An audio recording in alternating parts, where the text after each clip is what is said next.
10 चीजें जिसके घर में होती है उसका घर स्वर्ग बन जाता है। 10 चीजें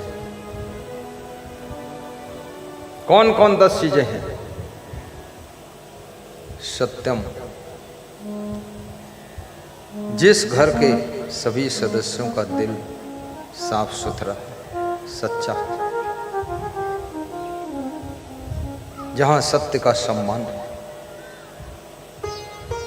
सत्यम। रूपम,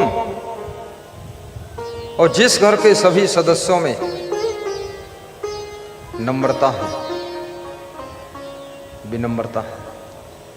बहू बिना संकोच के सासू के पैर छू लेती है और सासू बिना सोचे ही बहू को आशीर्वाद देती है।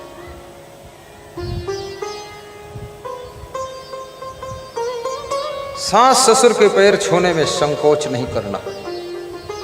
यदि संकोच है तो इसका मतलब आपके अंदर छुपा हुआ अभिमान है, जो पैर छूने से मना कर रहा है।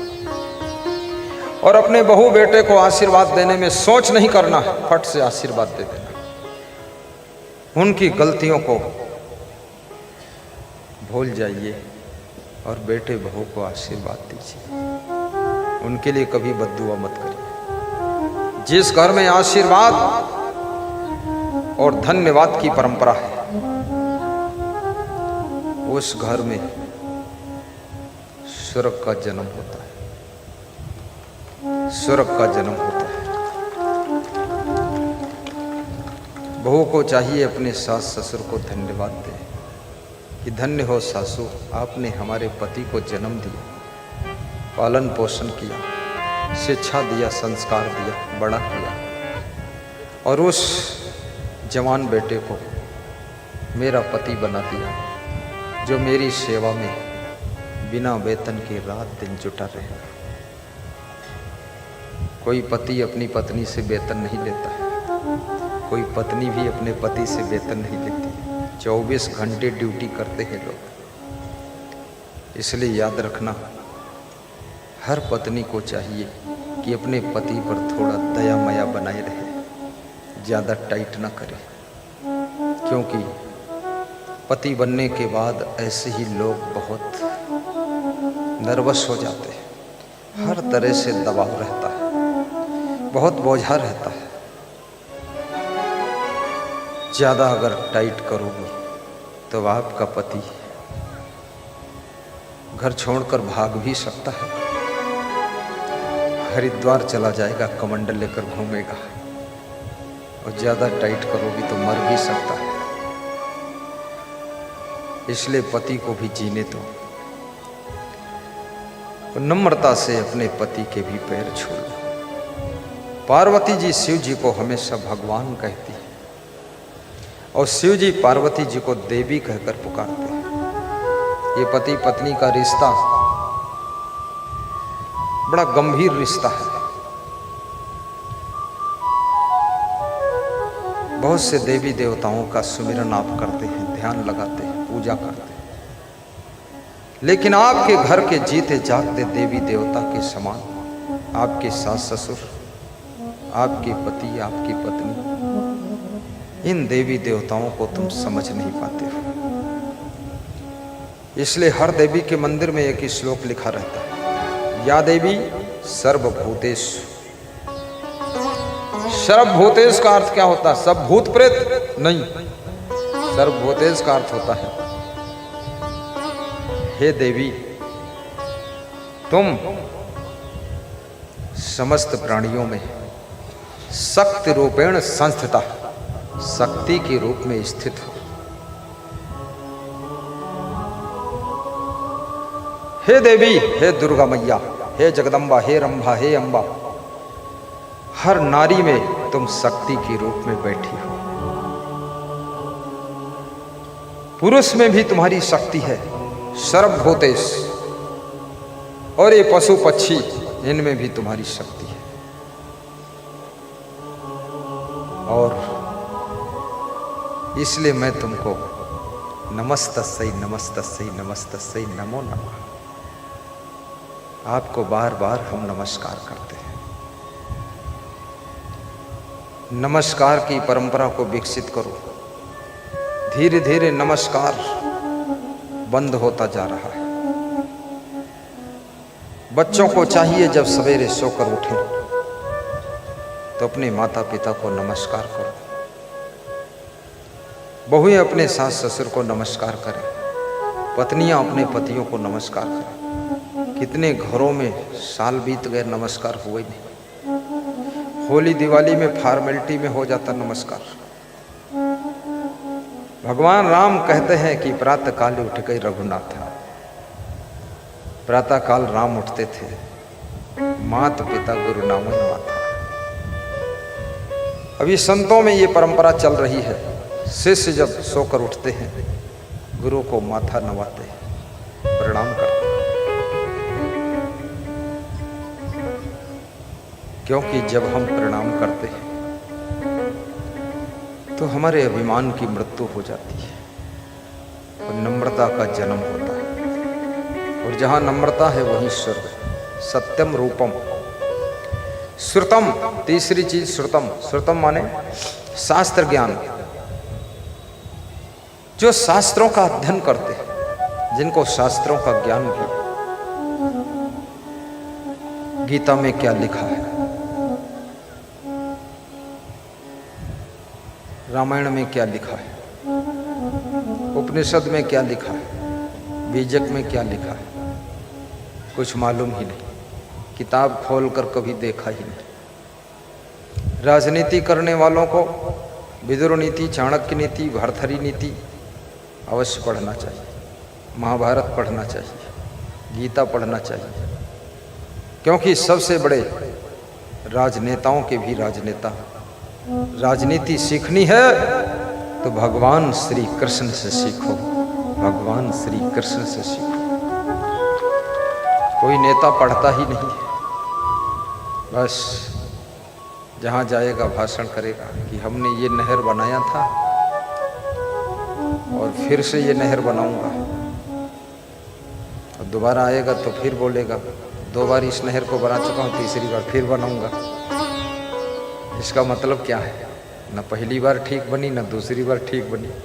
तुम एक ही नहर जिंदगी भर बनाते रहोगे। आज तक जितनी सरकारें हैं सब गरीबी मिटा रही हैं, गरीबी मिटी ही नहीं। इसका मतलब क्या है? गरीबी जहाँ तहाँ। बस ये तो नारा है, ऐसा बोलने का डायलॉग है। लोग समझते हैं अब की बार तो गरीबी मिट जाएगी। धीरे धीरे गरीब ही मिट गए, मर गए, छुट्टी मिल गई।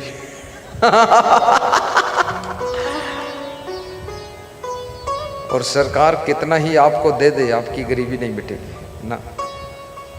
गरीबी मिटेगी उसका फार्मूला हम बताएंगे तभी मिटेगी। फिर तो सरकार को तुम दे दोगे उल्टा। सरकार तुमको क्या देगी? जब सरकार तुमसे भीख मांगेगी, कब मांगेगी? जब मांगेगी तब मांगेगी। कोरोना आएगा तब मांगेगी, या विश्व युद्ध होगा तब मांगेगी। तो जब मांगेगी सरकार तो तुम खुद ही उसको 5 लाख दे दोगे। तुम सम्राट बनकर जियोगे, भिखारी बनकर नहीं जियोगे। फार्मूला है गरीबी कैसे मिटती है।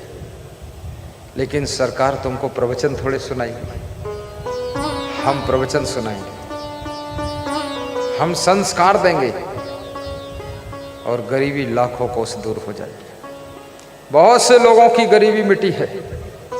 प्रवचन सुन करके करोड़ों लोगों की गरीबी मिट गई है, खूब अमीर हो गए हैं लोग। और हमारे से जुड़े हुए सभी भक्त अमीर होते चले जा रहे हैं।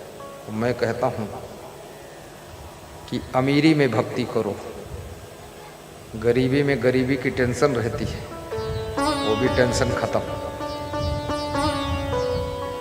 मीराबाई जैसे महलों में रहकर भक्ति करो। और आपकी भक्ति इतनी विराट भक्ति होना चाहिए। आपकी भक्ति की सुगंध इतनी दूर तक फैलनी चाहिए कि तुम रहो न रहो संसार में, लेकिन तुम्हारे भक्ति की खुशबू संसार में रहनी चाहिए, ऐसे जैसे मीरा की भक्ति की खुशबू है, ध्रुव प्रहलाद की भक्ति की खुशबू है, विभीषण की भक्ति की खुशबू है, और जैसे शिवरी की भी भक्ति की खुशबू है। ऐसे तुम तो एक दिन शरीर छोड़कर चले जाओगे, लेकिन तुम्हारी भक्ति की सुगंध रहना चाहिए। लोग याद करें इस गांव में कोई भक्त था, और भक्ति में जो सुख मिलेगा वो कहीं भी सुख नहीं मिलेगा। चाहे जितनी दारू पी लो, चाहे दारू के बोतल से स्नान करो, और चाहे दारू अपने बालों में लगा लो, सुख नहीं मिलेगा। न फैशन से सुख मिलेगा, चाहे जितने प्रकार के बाल काट दो, नीचे काटो, ऊंचे काटो, इधर cutting, setting, denting, painting, acting सब करते रहो, कोई सुख नहीं मिलेगा। ज़्यादा जिन्होंने बाल काटा कुटी किया है उनका गला भी काटा गया, मार डाले गए, सब मर गए। हर महीने में एक हीरोइन आत्महत्या करती है या मार डाली जाती है। खूब बाल कटिंग किया था, अब गला कटिंग हो रहा है। इसलिए फैशन में नहीं फंसना। फैशन करो तो अपनी जिंदगी को अच्छे अच्छे गुणों से सजाओ, सत्कर्मों से सजाओ, सदाचार से सजाओ, और जिंदगी ऐसी सुंदर बनाओ जैसे राम की जिंदगी थी, सीता की जिंदगी थी, कृष्ण की जिंदगी थी, राधा की जिंदगी थी। उन्होंने अपनी जिंदगी को भक्ति से सुंदर सजाया था, अपनी जिंदगी को सदाचार से सजाया था, इसलिए उनकी मंदिर में पूजा होती है, उनकी मंदिर में पूजा होती है।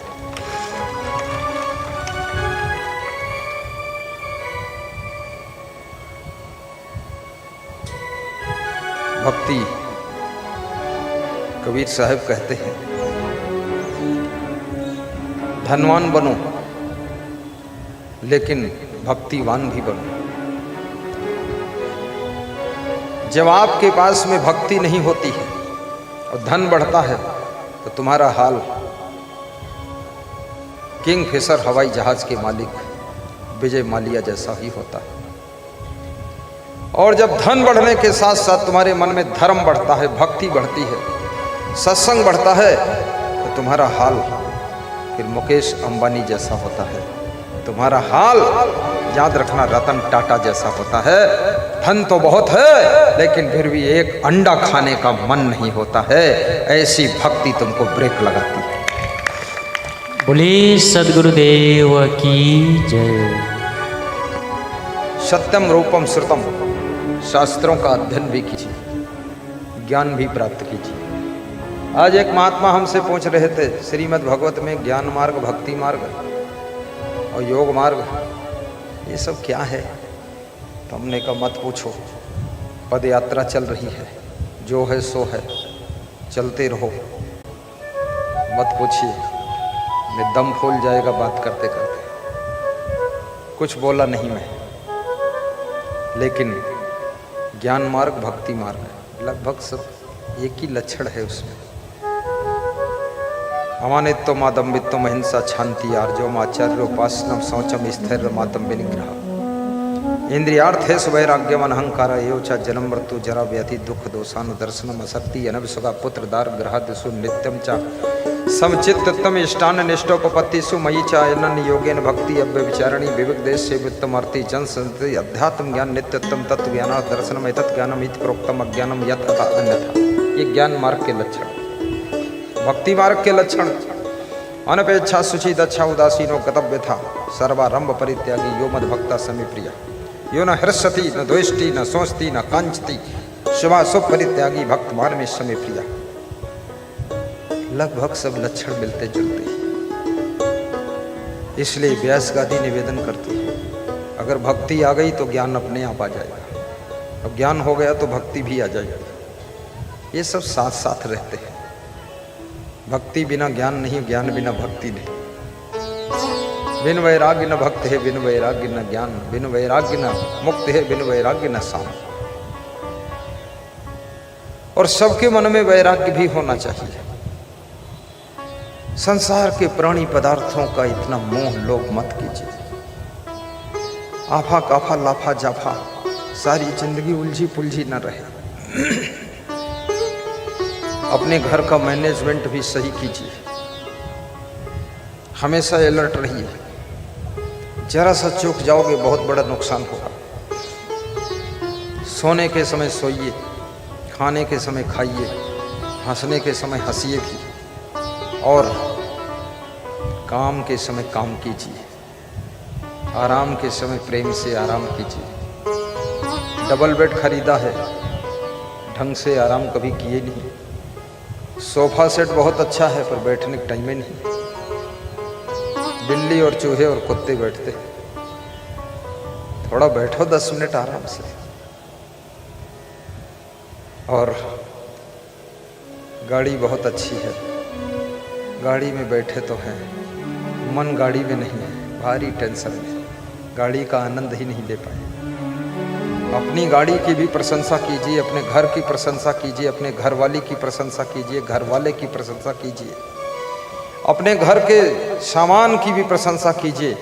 खुद कहिए मेरी गाड़ी टॉप की, मेरा परिवार टॉप का। क्योंकि याद रखना, जब तुम अपनी गाड़ी से संतुष्ट हो जाओगे तो उसी गाड़ी में तुमको सुख लगने लगेगा।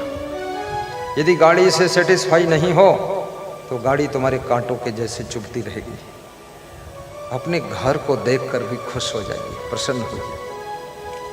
हम तो जिसका घर देखते हम बहुत खुश होते हैं। अभी कृपालपुर में हम अरुण सिंह के घर में रह रहे हैं। उनके पिता का नाम श्री महेंद्र सिंह और माता का नाम गीता देवी। उनका गीता देवी उसमें हंसती रहती है ज़्यादा। तो हमने कहा गीता हंसती क्यों हो? बोले इससे और अच्छा क्या हो सकता है। आप मेरे भवन में पधारे हैं, मेरा घर ही मंदिर हो गया, बहुत बड़ी खुशी है। और हम जिसके घर में रहते हैं हमको बहुत अच्छा लगता है। और एक विशेष नियम भी रहता है, जिस घर में हम रहते हैं फिर उस परिवार को वहाँ रहने नहीं देते। पूरा कब्जा अकेले करते हैं, कोशिश करते हैं। कभी कभार कोई घुसेड़ दिया तो असमंजस में रहता, नहीं तो बस सारा कब्जा मेरा। 3 दिन बाद खाली कर दूंगा, चिंता मत करो। आप सबका जीवन कोई साधारण जीवन नहीं, तुम सब महान हो। और आज मैंने सुना है कि भंडारा भी होगा। मुझे सूचना मिली है पूड़ी है और सब्जी है, पूड़ी और सब्जी। और ये भी निवेदन आया है आयोजक की ओर से, कोई भूखा नहीं जाएगा। और ये भी निवेदन आया है भंडारा 40 मिनट के बाद मिलेगा। और ये भी निवेदन आया है, क्या निवेदन आया है? कुछ नहीं आया है। कितने निवेदन आएंगे? इतना बहुत है।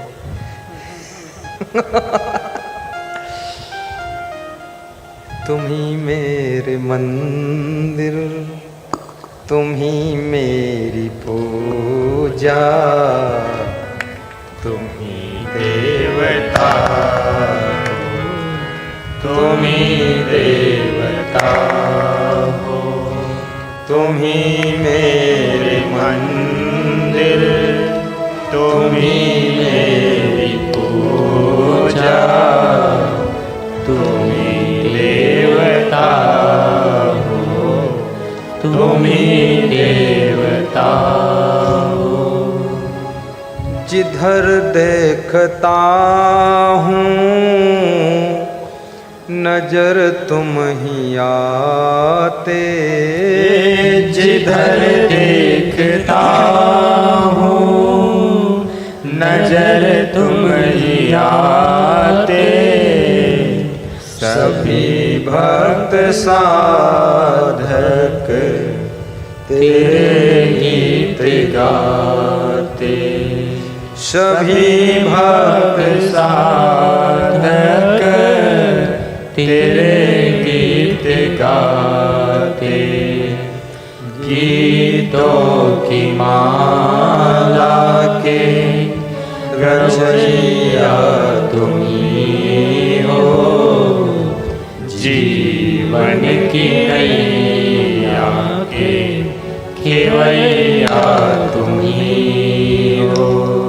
तुम तुम्ही राम मेरे, कन्हैया तुम्ही गाइए हो। मनीष गुप्ता कन्नौज, जीवन की विमलेश जी कन्नौज। नैया के खेवैया तुम्ही हो।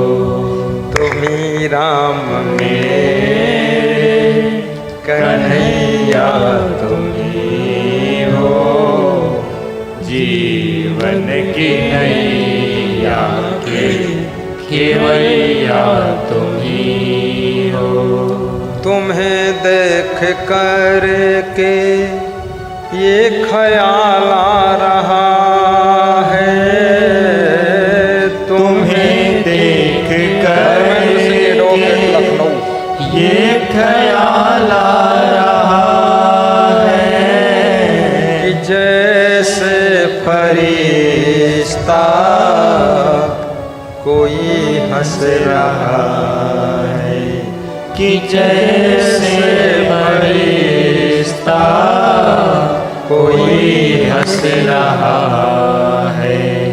कोई मेरी आँखों को देखे तो समझे कि तुम मेरे क्या हो, कि तुम मेरे क्या हो।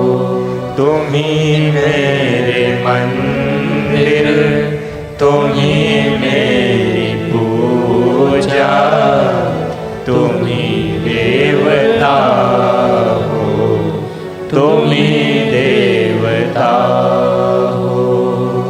बोलिए सद्गुरु भगवान की जय, संत भगवान की जय। सत्यम रूपम श्रुतम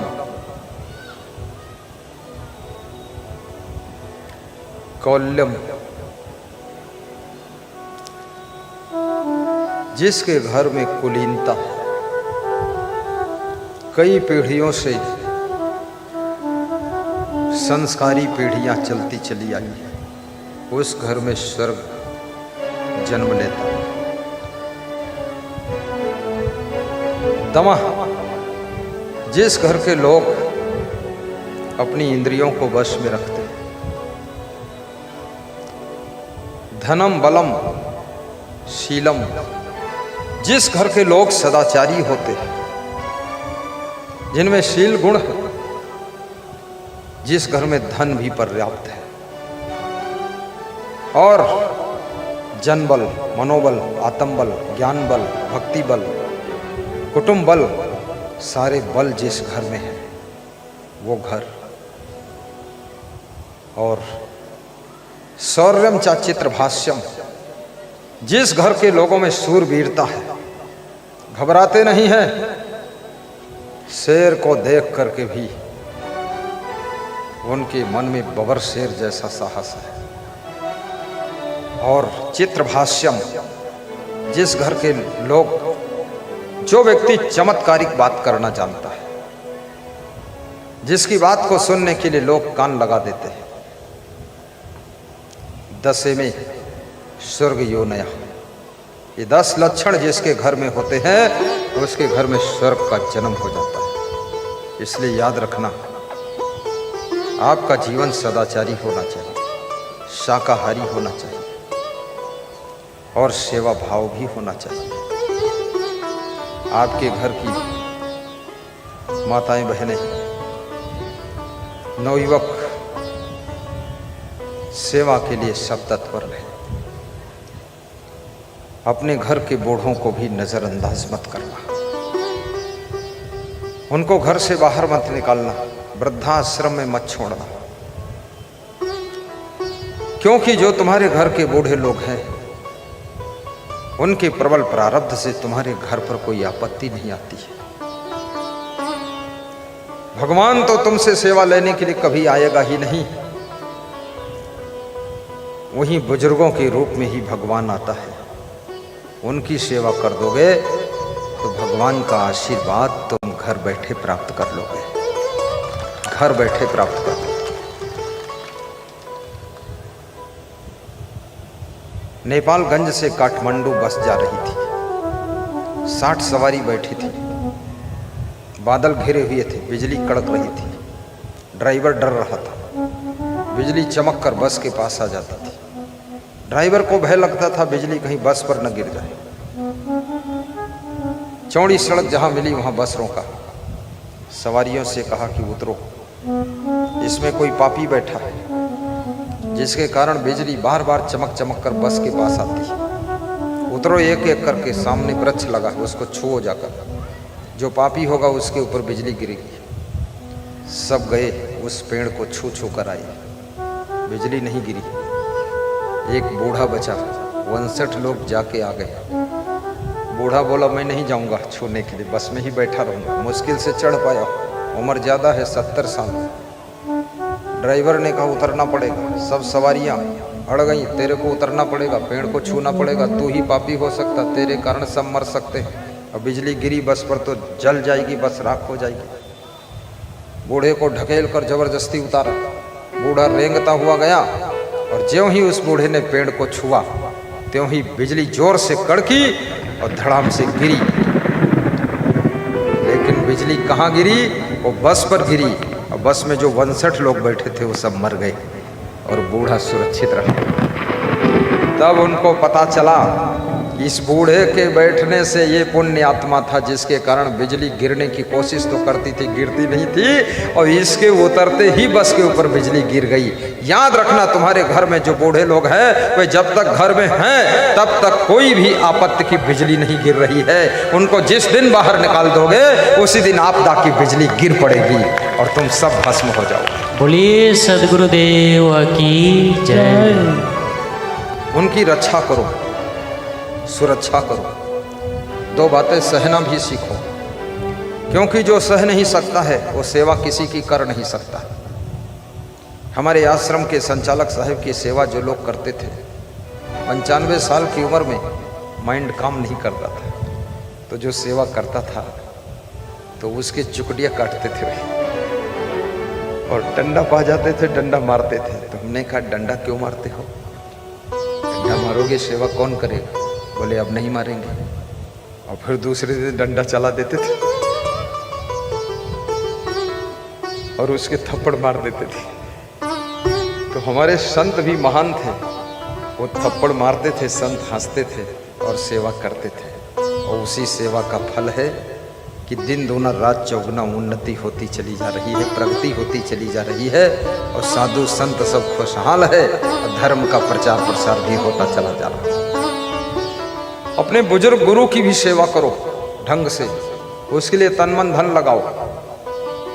ऐसा नहीं गुरु से ज्ञान ले लिया, कंठी पहन लिया, चेला रमता राम। कितने चेला लोग तो ऐसे हैं गुरु मंत्र ले लेते हैं और भैंस ले लेते हैं, उसके बाद गुरु उनको ढूंढता है, वो ढूंढने नहीं मिलते और चेला निकल गया, कहीं यहाँ पुजा रहा, कहीं वहाँ पुजा रहा, बड़ा पंडा पुजारी हो गया। ऐसा नहीं, गुरु के पास रह करके भी सेवा कीजिए और गुरु से जुड़े रहिए। साधु संतों की भी सेवा कीजिए। गाय की सेवा करोगे दूध मिलेगा, संत की सेवा करोगे ज्ञान आशीर्वाद मिलेगा। और याद रखना, बुजुर्गों की सेवा में करोगे तो जो कहीं नहीं मिला वो सब कुछ मिलेगा, जरूर मिलेगा। पति की सेवा करने से सुहागवती रहने का आशीर्वाद मिल जाता है, पति को सताना नहीं चाहिए। और बीमार पत्नी की सेवा करने से याद रखना तुम्हारा यश फैलता है। ऐसा नहीं पत्नी बीमार हो गई तो छोड़ दिया, ये नहीं, स्वार्थी रिश्ता नहीं है। बीमार हो गई, सेवा करो, इलाज कराओ, अच्छी हो जाएगी, फिर काम करेगी। और पत्नी यदि, मैंने देखा राजिम कुंभ मेला छत्तीसगढ़ प्रदेश में 3 विभागों का मिनिस्टर ब्रजमोहन अग्रवाल एक लेडीज का हाथ पकड़े हुए साधु संतों के कैंप में दर्शन कराने ले जा रहा था। मेरे कैंप में आए तो मैंने सोचा ये कौन लेडीज है? बोले मेरी धर्म पत्नी है। तो हाथ क्यों पकड़े हो? बोले दिखता नहीं इसको। हाथ पकड़ करके सभी साधु संतों के चरण छुआ देता हूँ वही आशीर्वाद से इसकी ज़िंदगी पार हो जाएगी। तो इसके साथ मेरा विवाह हुआ है, 3-4 विभागों का मिनिस्टर हूँ और इसको मैं ज़िंदगी भर नहीं छोड़ूंगा। यही मेरी पत्नी रहेगी, यही मेरी पत्नी रहेगी। वो व्यक्ति आज कम से कम 30-40 साल से चुनाव ही नहीं हारा और मिनिस्टर बनता है बार-बार, और साधु संत की भी सेवा करता है। राजनीति करो लेकिन साधु संत की सेवा भी करो। साधु संत के आश्रम को खोद मत डालो। कितने राजनेता जब राजनीति में पहुंचते हैं तो देखते हैं जिस मंदिर में आश्रम में अकेला साधु हो, 50 बीघे जमीन हो, तो रात में उसका मोक्ष कर दो, अब कब्जा करके अपना मकान बना लो। याद रखना, उसकी श्राप ऐसी लगेगी, पूरा बर्बाद हो जाओगे। मंदिर को छेड़ो मत, मंदिर को सुंदर बनाइए और पूजा पाठ, सत्संग, भजन हमारे देश में जितना चलता रहेगा, लोग अच्छे इंसान के रूप में संवर कर निकलते रहेंगे। क्योंकि मनुष्य का मन इस माया की चकाचौंध में भटक जाता है। सत्संग के 2 शब्द और मंदिर का दर्शन। मस्जिद में ये जो नमाज पढ़ते हैं मुसलमान भाई, इसलिए बहुत से मुसलमान भाई बड़े अच्छे विचारधारा के, ये तो उत्पात खुराफात वही करते हैं जो मस्जिद में नमाज भी कभी पढ़ने जाते ही नहीं और न तो ज्ञान सीखते कहीं पर, बस फालतू बात करते रहते। याद रखना, नमाज हो या पूजा हो, दोनों प्रेम करना सिखाते हैं, और मंदिर हो या मस्जिद हो, दोनों जिंदगी में सहनशीलता ही सिखाते हैं, रहम करना सिखाते हैं। और रहम है जिसके दिल अंदर, रहमान वहीं पर रहता है। रहम न जिसके दिल अंदर, शैतान वहीं पर रहता है, शैतान वहीं पर रहता है। मंदिर में तो मूर्ति धरी है, मस्जिद सफन सफाई है, और दिल दरगाह में झलक रहा है। कैसी नूर खोदाई है, कैसी नूर खोदाई है। खोल कर आंख बंदे झलक देख ले, नूर चमके खुदा का तेरे सामने, नूर चमके खुदा का तेरे सामने। खुद में खुदा को झांको। आपके दिल रूपी देवालय में भगवान बैठा हुआ है, आत्मा के रूप में परमात्मा विराजमान है। एक बार भगवान पीपल के पेड़ के नीचे उदास बैठा हुआ था। नारद जी पीपल के पेड़ के पास में पहुंचते हैं और भगवान से पूछते हैं, भगवान उदास क्यों? भगवान ने कहा कि जहां मैं बैठता हूं शांति से आदमी आ जाता है, भीड़ लगा देता है, पूजा पाठ शुरू कर देता, हल्ला गुल्ला मचाता, घंटा बजाता, शंख बजाता, शांति भंग हो गई। भगवान की भी क्या शांति भंग हो सकती? आदमी सोचता घंटा बजा दो। कितने लोग रात में जाते 12 बजे घंटा बजा देते। अरे भगवान सो रहा होगा, तुम कहाँ घंटा बजा रहे हो? घंटा बजाने की भी तो कोई टाइम है, तुम डिस्टर्ब कर रहे हो। कितने मंदिरों में तो 3 बजे उठकर ही चालू कर देते हैं, 1 बाल्टी पानी भगवान की मूर्ति पर डाल देते। भगवान भी भाग गया होगा मंदिर से कि 3 बजे गहरी नींद आती हुई बाल्टी भर पानी डाल दिया इसने। मैं तो एक आश्रम पर गुजरात में गया, 3 बजे वहाँ एक इतना मोटा डंडा लेकर के आदमी आता था, बूढ़ा जैसा, बोलता था ओम उठो उठो, ओम ओम उठो उठो। तो कम से कम 1000 लोग सोए थे बड़े हाल में, मैं भी था वहाँ। तो हमने कहा इधर आओ, 3 बजा है, पहले अपने गुरु के पास जाओ, उसके गेट में डंडा मारो, वो सो रहा है, यहाँ ओम ओम फालतू कर रहे हैं। 4 बजे से पहले उठना ही नहीं। इधर जगाता उधर सो जाते लोग। अगर आपके ज्ञान का प्रभाव है तो इतना डंडा लेकर के इनको जगाना, सोने ना देना, ये कोई सत्संग है? और 3 बजे जगा देना, नहीं, जरूरत नहीं है। याद रखना, मंदिर में भी 10 बजे के बाद बंद करो पूजा पाठ और सवेरे 5 बजे शुरू करो। भगवान को भी रेस्ट लेने दो, और भगवान रेस्ट ले न ले, उसमें पुजारी को तो रेस्ट लेने दो कम से कम। वहाँ जो साधु संत रह रहे हैं ना, उनको तो सोने दो, हैरान किया। पूजा पाठ में भी विवेक होना चाहिए। हल्ला गुल्ला मचाना, कैसेट बजा देना, शोरगुल कर देना, सवेरे विद्यार्थी पढ़ रहे हैं, उनका एग्जाम है, वहाँ आवाज़ आ रही, उनका मन छितर बितर हो रहा, डिस्टर्ब हो रहा, बहुत बड़ा पाप लगेगा। पूजा का मतलब है, विवेक करिए, कभी कभी चुपचाप शांति से पूजा कर लीजिए, डिस्टर्ब किसी का ना हो, क्योंकि आत्मा में परमात्मा बताया गया है और खुद में खुदा बताया गया है। नारद जी ने कहा, हे प्रभु उदास मत होइए, आप बाहर कहीं भी जाओगे आदमी ढूंढ लेगा, क्योंकि इसकी आंखें बाहर सब कुछ देखती, दिमाग बाहर काम करता। बोले फिर कहाँ जाऊं?